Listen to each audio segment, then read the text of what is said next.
In the crisp autumn of 1839, 23-year-old Marie Capelle found herself navigating the fringes of Parisian high society. Raised with aristocratic tastes as the daughter of an artillery officer, Marie had been educated alongside the daughters of the wealthiest nobility in France. But her reality was far more precarious than her social circle suggested. Orphaned at a young age and living on the charity of relatives, Marie was unmarried as she approached her mid-20s, an age considered dangerously close to permanent spinsterhood in 19th-century Europe. Desperate to secure a respectable future, her family turned to a professional marriage broker in Paris. The broker produced a candidate, Charles Lafarge, a 31-year-old businessman from the provincial region of Corrèze. Charles presented himself as a prosperous industrialist who owned a magnificent foundry and a romantic estate called Le Glandier.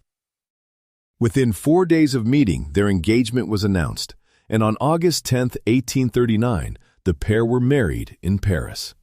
The illusion, however, shattered the moment the newlyweds completed their long journey to the countryside. As their carriage pulled through the iron gates of Le Glandier, Marie did not behold a sunlit manor house. Instead, she was confronted by a damp, dark, crumbling 13th-century monastery that had fallen into ruin. Charles was not a wealthy industrialist. His foundry was bankrupt, his accounts were overdrawn, and he was facing total financial ruin. The entire marriage had been a calculated deception to capture Marie's substantial 90,000 franc dowry to appease his relentless creditors. Overwhelmed by horror, Marie locked herself in her bedchamber on her very first night. In a state of sheer panic, she wrote a dramatic letter to her new husband, pleading to be released from the marriage and threatening to run away if forced to stay. Charles, realizing an immediate scandal would freeze access to her dowry, acted with tactical patience. He spoke through the locked door, begging for forgiveness and promising to use her funds to restore the estate and build her the life she deserved. Gradually, Marie unlocked the door and resolved to make the best of her grim circumstances. Over the following months, Marie adapted to her role as the lady of the house. In December 1839, Charles traveled to Paris to secure commercial loans. While he was away, Marie sent him a package, a loving letter, and a small box of homemade pastries she had baked herself. Shortly after eating one of the cakes, Charles became remarkably ill with severe abdominal distress and chills. Attributing his sickness to bad street food, Charles cut his trip short and returned to Le Glandier to recover under his wife's care. Upon his return, Marie personally took charge of his nursing, preparing his soups, warm drinks, and remedies. Yet despite her round-the-clock attention, Charles's condition steadily deteriorated. Suspicions began to mount among the estate staff and family friends.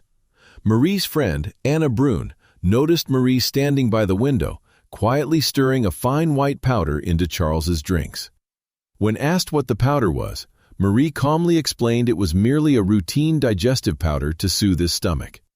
But Anna's suspicions deepened when she learned Marie had recently made multiple purchases of restricted pest control compounds from the local apothecary, claiming the property was overrun with rodents.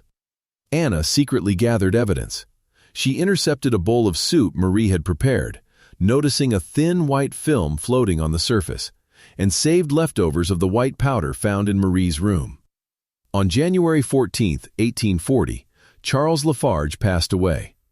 Before the body could even be prepared for burial, Charles's relatives presented their evidence to the local magistrate. Marie Lafarge was arrested inside the monastery and charged with the murder of her husband. Word of the arrest exploded across the French press. To the conservative rural population, Marie was a cold, arrogant Parisian snob who had disposed of her husband when she realized he was broke. But to the romantic urban youth of Paris, Marie was a helpless heroine forced into a nightmarish arranged marriage, now being framed by envious in-laws. When the trial opened at the Assize Court of Toul in September 1840, the town was flooded with journalists and spectators. Marie made a dramatic entrance dressed entirely in black mourning lace, maintaining a posture of quiet dignity. The prosecution called local provincial doctors to the stand, who testified that their chemical tests on the food samples and powder produced a distinct yellow color, which, under traditional 19th century standards, was considered proof of toxic contamination. However, Marie's brilliant defense team destroyed their testimony during cross-examination. They exposed that the local physicians were using outdated chemical methods. They forced the doctors to admit under oath that common organic matter could easily produce the exact same yellow discoloration, and that their testing equipment might have been contaminated before the experiments even began. To settle the matter, the judge ordered the doctors to perform a newly invented, highly praised scientific procedure, the Marsh test. Developed in 1836 by British chemist James Marsh, the test transformed suspected organic tissue into gas inside a glass apparatus. When heated and directed against a porcelain plate, the gas deposited a dark, metallic, mirror-like ring if a toxic element was present. It was hailed as the first chemical test capable of detecting microscopic fractions of a substance. The local doctors retired to an improvised laboratory beside the courtroom. Hours later, they returned to the witness stand, thoroughly confused. They delivered a shocking report. When they performed the Marsh test on the food and powder, they detected clear traces of a chemical. But when they exhumed Charles Lafarge's body and performed the exact same test on his internal organs, the result was completely negative. The courtroom erupted into chaos. How could Marie be guilty if the victim's own body contained no trace of a chemical? The jury was hopelessly confused, the trial stalled, and it appeared Marie was about to walk free. Recognizing that the credibility of the judicial system was on the line, the judge dispatched an urgent courier to Paris to summon Professor Mathieu Orfila, the dean of the Faculty of Medicine in Paris, and the unchallenged founding father of modern toxicology. Orfila arrived in Toul with a team of elite scientists, taking command of the laboratory under strict security protocols. Orfila immediately discovered a fatal flaw in the previous work. The commercial chemicals used by the local doctors were themselves contaminated with trace impurities, rendering their initial food tests invalid. Next, Orfila addressed a critical defense argument that natural minerals from the graveyard soil could have seeped into the wooden coffin over time. To rule this out, Orfila dug up soil samples from around the grave and proved conclusively through the Marsh test that the cemetery earth was completely clean. Finally, Orfila performed a complete, meticulous re-extraction of the victim's internal organs using pure, laboratory-grade reagents. On September 14, 1840, Professor Orfila walked into the packed courtroom to deliver his final report.